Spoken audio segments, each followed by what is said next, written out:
我記得咧，我去巴西嘅期間咧，有一日咧，阿健唔好怒氣。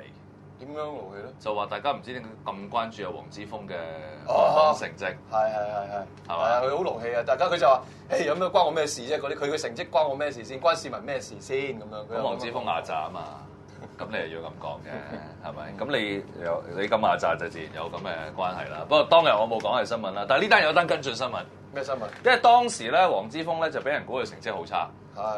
咁咧就有講到話佢嘅成績係考獲呢一個大學最低入學要求嘅。咁咧就每年有超過25,000個中學文憑試，即係 DSE 嘅考生咧，成績係去到大學最低入學要求嘅。不過其實得15,000個資助學額，咁所以咧唔少學生咧就只能夠選擇入讀咧自資學士課程，即係自己出錢嘅學士課程。咁呢啲自己出錢嘅學士課程咧，其實就可能係譬如珠海啊、東華學院啊、公開大學啊、恒生管理學院啊，或者積分局搞嘅課程啦。咁其實貴嘅，真係幾金嘅喎。第一年嘅學費可以79,000蚊嘅喎。哇！東華學院嗰個護理學課程就貴啲啦，因為護理學咁9萬蚊嘅喎，都90,600蚊。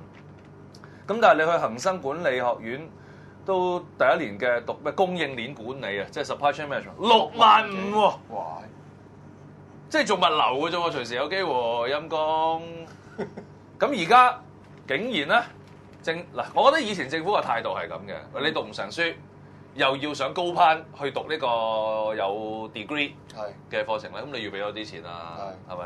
咁但係而家咧，政府咧就會即係出年個學年開始咧，有940個學位咧會有資助學額嘅。咁啊，第一年資助啦，咁啊起碼俾佢試一試啦。每年資助額分4萬至7萬蚊。哦，咁就 cover。哦，咁啊好合理啦，我覺得成件事。好多個課程。咁所以我覺得政府呢件事係幾人性化處理嘅。係咪？即係你讀唔成書，咁我都俾你第一年俾你試一試。或者你有闖出個未來係嘛？咁你變咗你唔係淨係有錢先可以試啊嘛？係咪？咁我覺得呢個係值得抵讚啊！